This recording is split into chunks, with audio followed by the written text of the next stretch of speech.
Digit नंबरनी divide करायचं आहे, पण तुम्हाला टेबल्स येत नाहीत, हरकत नाही, तुम्ही इझिली ते टेबल्स तयार करून घेऊ शकता. पण टेबल तयार करण्यासाठी ॲटलिस्ट तुम्हाला 2 to 9 हे टेबल्स आलेच पाहिजेत म्हणजे ते तोंडपाठ पाहिजेत, तरच तुम्ही टेबल्स बनवून घेऊ शकता. आता मला 17चा जर टेबल येत नसेल तर मी 17ला 1 2 3 4 5 6 नि मल्टिप्लाय करून 17चा टेबल इझिली तयार करून घेऊ शकते.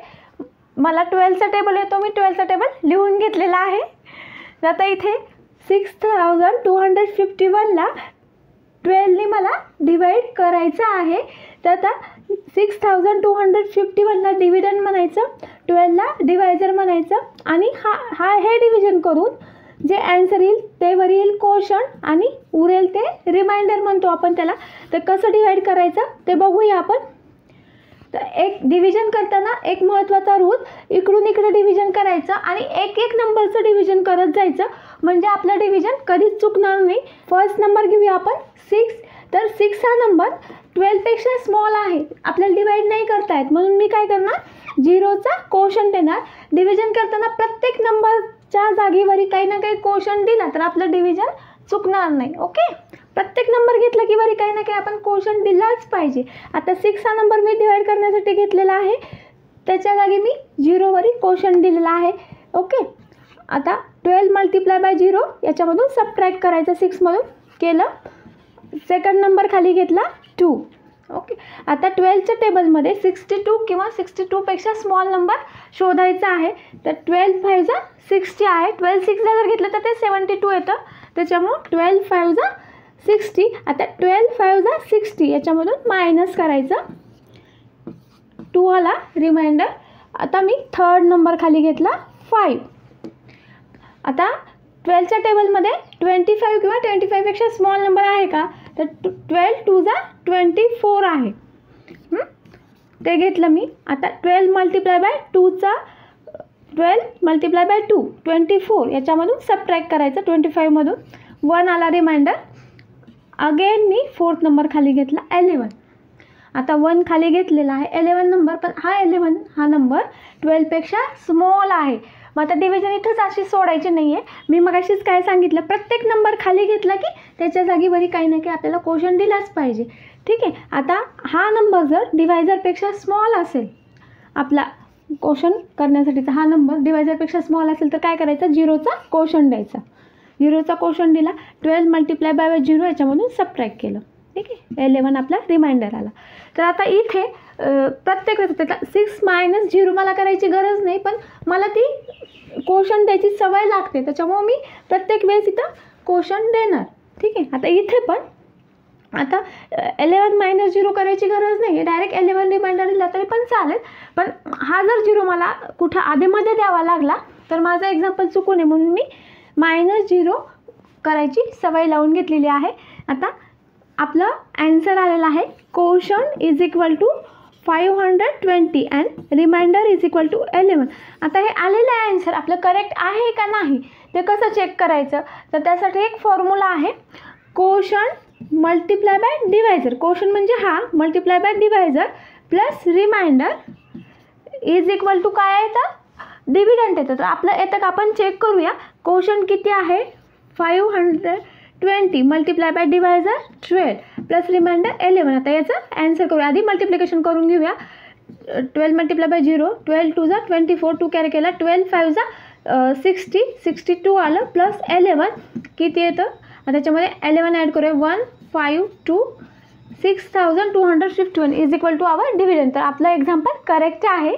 ठीक आहे, आता इथे मला 1856ला 17नी डिवाइड करायचं आहे. ओके, तर आता हे डिव्हिजन करण्यासाठी आधी मला 17चा टेबल येत नाही. ओके, तर आता मी 17चा टेबल तयार करून घेते. एकतर पूर्ण टेबल तयार करा किंवा जसं लागेल तसं टेबल तयार करायचं आहे. ठीक आहे, तर आता फर्स्ट नंबर आहे आपला, मगाशी सांगितलं एक एक नंबरला डिवाइड करत जायचं. तर फर्स्ट नंबर आहे 1.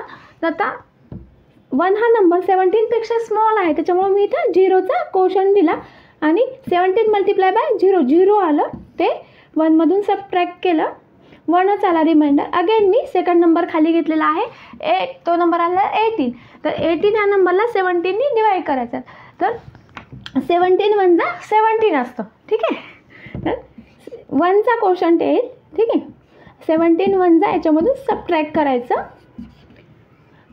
आता मी थर्ड नंबर खाली घेतलेला आहे 5. आता इथे बघा 15 हा नंबर 17पेक्षा स्मॉल आहे. मग काय करायचं, तर आता मी पुढचा नंबर खाली घ्यायच्या आधी इथं वरी 0 कोशंट द्यायचा. लक्षात करायचा, प्रत्येक नंबर खाली घेतला की वरी काही ना काही कोशंट आपण दिलाच पाहिजे. आता इथे 15 स्मॉल आहे 17पेक्षा, त्याच्यामुळे मी इथं 0चा कोशंट दिला. 17 मल्टिप्लाय बाय 0 0, 15मधून सबट्रॅक्ट केलं. अगेन मी फोर्थ नंबर खाली घेतला 156. आता 17च्या टेबलमध्ये 156 हा नंबर किंवा त्याच्यापेक्षा स्मॉल नंबर आहे का, तर आता मी पूर्ण टेबल इथं बनवत बसत नाही आहे, एक अंदाज लावते. 17 10चा किती येतं, 170 येतं. ठीक आहे, आणि आता 170 17 9चा 170पेक्षा हे थोडंसं 156 जवळचं आहे. मग 17 9चा करून बघते. 17 9चा किती येईल, 9 7 जा 63, 6 कॅरी केलं, 9 1 जा 9, 15 आलं, 153. तर 153 हा नंबर 156पेक्षा स्मॉल आहे, त्याच्यामुळे मला 9चा कोशंट देता येईल. 9चा इथं कोशंट दिला. 17 9 जा 153, याच्यामधून मी सबट्रॅक्ट करते 0 0. माझं रिमाइंडर आलेला आहे 3. आता our quotient is equal to 109 and remainder is equal to 3 आलेला आहे. तर आपला हे आलेला आन्सर चेक करूया करेक्ट आहे की नाही. Q multiply by D plus R या फॉर्म्युल्याने कोशंट आहे 109 multiply by divisor 17 plus remainder 3. 17 9चा आत्ताच काढला होता 153. आता हे 15 वरी कॅरी केला. 17 मल्टिप्लाय बाय 0 इथं 5 राहील, हा 1 वरी परत कॅरी केला. 17 1 जा 17 आणि 18 केला मिक्स, त्याच्यामध्ये 3 8 5 6. This is equal to our division. तर आपला आन्सर करेक्ट आहे. आता इथे बघा, इथं नेमकं आपली इथं चूक होऊ शकते. हे बघा, इथं बरेच जण 0 कोशंट द्यायचा विसरतात, त्यांचा कोशंट 19च येतो. तर इथं चूक तुमची होऊ देऊ नका. हे 5 खाली घेतलं, जरी नेहमी लक्षात ठेवा डिवायझरपेक्षा जर स्मॉल नंबर आला आपला कोशंट करण्यासाठी, ओके, डिवायझरपेक्षा स्मॉल नंबरला आपण डिवाइड करू शकत नाही, तर मग काय करायचं, नेहमी लक्षात ठेवा 0चा कोशंट द्यायचा. ठीक आहे, 5005ला 25ने डिवाइड करायचं आहे. तर फर्स्ट नंबर मी 5ला डिवाइड करते, तर 5 हा नंबर 25पेक्षा लहान आहे, त्याच्यामुळे मी 0चा कोशंट देते. 25 मल्टिप्लाय बाय 0 0, 5मधून सबट्रॅक्ट करते 5. सेकंड नंबर घेते 0 खाली. आता 25च्या टेबलमध्ये 50 किंवा 50पेक्षा स्मॉल नंबर आहे का, तर 25 2 जा 50 येतं, 25 1 जा 25, 25 2 जा 50, तर 25 2 जा 50. मी इथं 2चा कोशंट दिला आणि या दोघांचं मल्टिप्लिकेशन याच्यामधून सबट्रॅक्ट करते. थर्ड नंबर खाली घेतला 0. आता बघा, हा थर्ड नंबर 0 खाली घेतला की मग अशीच मी सांगितलेलं आहे, प्रत्येक नंबरच्या बदल्यात काही ना काही कोशंट द्यायचा आणि 0 डिवायडेड बाय 25 जर केलं तर 0च येतं. आता ह्या 0च्या बदल्यात मी इथं 0 कोशंट दिलेला आहे आणि 0 - 0 करते. ॲक्च्युअल काही गरज नाही आहे 0 - 0 करायची, नाही केलं तरी पण चालेल. ठीक आहे, आणि नेक्स्ट पुढचा नंबर खाली घेते 5. ओके, अगेन 5 हा नंबर 25पेक्षा स्मॉल आहे. आता जरी नंबर स्मॉल असला तरी मी काय सांगितलं, नंबर खाली घेतला की वरी काही ना काही कोशंट द्यायचं आपण. आता 5 खाली घेतला, पण 5 हा नंबर 25पेक्षा डिवायझरपेक्षा स्मॉल आहे, त्याच्यामुळं मी 0चा कोशंट देते आणि 25 मल्टिप्लाय बाय 0 0 0, 5मधून सबट्रॅक्ट करते 5 वाला रिमाइंडर. तर माझा कोशंट आलेला आहे 200 अँड रिमाइंडर आलेला आहे 5. तर आता हे आपला आन्सर करेक्ट आहे का नाही, मग अशीच्या फॉर्म्युलाने Q multiply by D plus R. तर कोशंट आहे 200 multiply by divisor 25 plus remainder 5. तर 25 मल्टिप्लाय बाय 2 करायचं 58 आणि 20 ॲज इट इज मी वर देऊन टाकते 50च्या. 5000 आलं प्लस 5. तर आपला आन्सर आलेला आहे 5005 is equal to our dividend. तर आपला आन्सर करेक्ट आहे. ठीक आहे, तर इथे बघा, इथं तुमचं ज्यावेळेस आपण इथं 0 खाली घेतला त्यावेळेस एक इथं बरोबर 0 कोशंट द्यायचा आणि ज्यावेळेस हा नंबर 5 घेतला त्यावेळेस पण इथं 0 कोशंट द्यायचा. लक्ष करा, तर तुमचं एक्झाम्पल चुकणार नाही. आणि चुकलं हे कसं कळेल, तर हा फॉर्म्युलामध्ये टाकून बघायचं Q multiply by D plus R. जर आपलं डिव्हिडंड एवढं आन्सर नाही आलं तर आपलं एक्झाम्पल चुकलं, परत एकदा रिपीट करायचं मग ते डिव्हिजन. 1495 डिवायडेड बाय 16 करायचं आहे. तर फर्स्ट नंबर 1 आहे. मग अगेन मी झिरोचा कोशंट दिला. 16 मल्टिप्लाय बाय 0, 1मधून सबट्रॅक्ट केलं. 16 मल्टिप्लाय बाय 0 0च येतं. अगेन सेकंड नंबर घेतला 4 खाली. अगेन 14 हा नंबर 16पेक्षा स्मॉल आहे. आता काय करायचं, आता अजून एकदा मी झिरोचा कोशंट देणार. ठीक आहे. आणि 16 मल्टिप्लाय बाय 0 याच्यामधून सबट्रॅक्ट केलं. किती आलं 14. अगेन थर्ड नंबर खाली घेतला 9.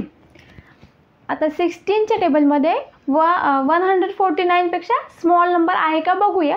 तर आता पूर्ण टेबल तयार करत बसत नाही मी, कारण 16 10 160 येतं आणि 160 हा नंबर याच्या जवळ दिसतोय 149च्या, म्हणून मी 16 काय येतं बघते. तर 16 144 येतं. ठीक आहे. आता इथं 9चं मी कोशंट देते आणि 16 144, 149मधून सबट्रॅक्ट करते. तर 5 रिमाइंडर आलेला आहे. अगेन मी फोर्थ नंबर खाली घेतला 5. आता 16च्या टेबलमध्ये 55पेक्षा स्मॉल नंबर. तर 16 1 16 येतं. 16 2 32 येतं आणि 16 3 48 येतं. ठीक आहे. आणि 16 4 बघितलं तर किती 64 येतं. ठीक आहे. आता 16 3 मग क्वेश्चन बसेल. 16 3 48. ठीक आहे. 16 3 48 याच्यामधून सबट्रॅक्ट करते. 16 3 48, 55मधून 2 5 7 येईल आणि इथं 0. तर माझा क्वोशंट आलेला आहे 93 आणि रिमाइंडर आलेला आहे 7. तर आता माझा आलेला आन्सर करेक्ट आहे का नाही मी चेक करणार या फॉर्म्युल्यात टाकून. Q multiply by D plus R. Quotient आहे 93 multiply by divisor 16 plus remainder 7. तर 16 3 48, 4 कॅरी केला. 16 9 144, 1488 प्लस 7. ओके. आता याच्यामध्ये जर 7 ॲड केले तर 1495 is equal to our dividend. तर आपला आन्सर करेक्ट आहे. 10,009 डिवायडेड बाय 18 करायचं आहे. तर आता इथे बघा फर्स्ट नंबर घेतला आपण, तर फर्स्ट नंबर 1 आहे, 18पेक्षा स्मॉल आहे. झिरोचा कोशंट दिला. ठीक आहे. 1 आला रिमाइंडर. अगेन सेकंड नंबर खाली घेतला 10. अगेन मी झिरोचा कोशंट दिला आणि 10 सबट्रॅक्ट 0 सबट्रॅक्ट केलं 10मधून. ओके. अगेन थर्ड नंबर घेतला खाली 0. ओके. ह्या 2 स्टेप नाही केल्या तरी पण चालेल. तुम्हाला जर डायरेक्ट करायचं असेल तर डायरेक्ट करू शकता. पण आधीमध्ये जर कुठं 0 द्यायची पाळी आली तर आपल्याला विसरू नये म्हणून मी ह्या स्टेप करते. ठीक आहे. तर डायरेक्ट तुम्ही असं केलं तरी चालेल. डिवायडेड बाय 18 असेल तर आता फर्स्ट 2 नंबर बघायचे. फर्स्ट 2 डिजिट स्मॉल आहेत 18पेक्षा, मग फर्स्ट 3 डिजिट घ्यायचे. आता 100 आला तर 18च्या टेबलमध्ये 100पेक्षा स्मॉल नंबर आहे का बघायचं. तर 18 5 90 येतं. असं पण करू शकता किंवा असं पण करू शकता. 18 5 90. आता मी हे लॉंग डिव्हिजन एवढं कशामुळे करते, कारण आधीमध्ये जर 0 आला तर माझा कोशंट द्यायचा विसरू नये. प्रत्येक नंबरच्या जागी मला कोशंट द्यायची सवय लागावी म्हणून मी असं डिव्हिजन करत आहे. ठीक आहे. 10 आला रिमाइंडर. अगेन मी फोर्थ नंबर खाली घेतला 0. अगेन इथं 100 आलेला आहे. ठीक आहे. आता इथं पण 10 येईल. इथं पण आपण खाली 0 घेतला. ठीक आहे. सेमच आहेत आता स्टेप्स इथल्या आणि इथल्या. आता 100 अगेन 18 5 90. ठीक आहे. अगेन 10 रिमाइंडर येईल. मी पुढचा नंबर घेतला 9 खाली. ठीक आहे. आता इथे पण कसं येईल 18 5 90. 10 रिमाइंडर आला. अगेन मी पुढचा नंबर घेतला 9. ठीक आहे. आता 18च्या टेबलमध्ये 109 किंवा 109पेक्षा स्मॉल नंबर. तर 18 6 108 येतं. आता मला 18चा टेबल पाठ आहे. तुम्हाला जर पाठ नसेल तर तुम्ही बनवून घ्या. मी तुम्हाला मगाशीच सांगितलं जे टेबल पाठ नाही ते आधी बनवून घ्यायचे आणि मग डिव्हिजन करायचं. ठीक आहे. 18 6 108 येईल. ठीक आहे. आणि 1 रिमाइंडर आले. इथं पण 108. 18 6 आणि 1 रिमाइंडर आलं. ठीक आहे. तर आता आपला क्वोशंट किती आलेला आहे. Q is equal to 556 and remainder is equal to 1. आपला आलेला आन्सर करेक्ट आहे का नाही बघूया. Q multiply by D plus R या फॉर्म्युल्यामध्ये टाकून कोशंट आहे 556 multiply by 18 plus remainder 1. 18 6 108, 10 carry केला, 18 5 90, 100 अगेन 10 कॅरी केला, 18 5 90 आणि 90मध्ये 10 मिक्स केले 100 येतं प्लस 1, तर 10,009. This is equal to our dividend. तर आपला आन्सर करेक्ट आहे. ठीक आहे. 63,480 डिवायडेड बाय 24 करायचं आहे. तर first of all first number घ्या 6. तर 6ला मी आता याच मेथडने जाते. ठीक आहे. 24पेक्षा 6 हा नंबर स्मॉल आहे, त्याच्यामुळे मी 0चा कोशंट दिला. ओके. तर रिमाइंडर आला माझा 6. अगेन मी सेकंड नंबर घेतला 3. आता 24च्या टेबलमध्ये 63पेक्षा स्मॉल नंबर आहे का. तर 24 1 जा 24 येतं, 24 2 जा 48 येतं आणि 24 3 जा 72 येतं. ओके. तर आता 24 2 जा 48चा मला क्वेश्चन द्यावा लागेल 48. ओके. 24 2 जा त्याच्यामधून सबट्रॅक्ट करूया. 13 इथं 5 येईल आणि इथं 5 1 15 रिमाइंडर आला. अगेन मी नेक्स्ट नंबर खाली घेतला 4. तर आता 24च्या टेबलमध्ये 154पेक्षा स्मॉल नंबर आहे का. तर 24 5 जा 120 येतं आणि 24 6 जा 144 येतं. ठीक आहे. मग आता 24 6 जाचा क्वेश्चन बसेल, कारण 144 नंबर जवळच आहे 154पेक्षा. मला 124 7 जा बघायची गरज नाही आहे. ठीक आहे. 24 6 जा 144. 10 रिमाइंडर आलेला आहे. अगेन मी नेक्स्ट नंबर खाली घेतला 8. ओके. तर आता 108. तर आता 24 4 जा 96 येतं. ठीक आहे. तर आता 24 4 जाचा क्वेश्चन बसेल, कारण 24 5 जा 128. ओके. 24 4 जा 96. आता किती येईल रिमाइंडर बघा. 2 आणि इथं 1 येईल, 12 येईल. अगेन मी नेक्स्ट नंबर खाली घेते 0. 120 आलं माझं. तर आता 24च्या टेबलमध्ये 120 आहे का. तर 24 5 जा 120 आहे, 24 5 जा 120. तर माझा 0 रिमाइंडर आलेला आहे. तर कोशंट आपला आहे 2645ला. जर मी डिवायझरनी मल्टिप्लाय केलं, आता इथे रिमाइंडर 0चं ॲड केलं काही नाही, ॲड केलं काही फरक पडत नाही. तर तो बरोबर आपला डिव्हिडंड एवढा आलेला आहे 62,480. ओके. ठीक आहे. तर आता जर तुम्हाला डिव्हिजन फास्ट करायची असेल, तर तुम्हाला टेबल्स जितके चांगले पार्ट असतील तेवढं तुमचं डिव्हिजन फास्ट होतं. जरी सपोज तुम्हाला पार्ट नसतील तर डिव्हिजन करता येतं, 2 डिजिट नंबर्स पार्ट नसतील तर डिव्हिजन करता येतं. पण शक्यतो जर तुम्हाला 11 to 30 हे टेबल्स जरी पार्ट असतील तर तुमचं डिव्हिजन एकदम फास्ट आणि अचूक होणार आहे. तर व्हिडिओ आवडला असेल तर लाईक आणि सबस्क्राईब करायला विसरू नका. थँक्यू.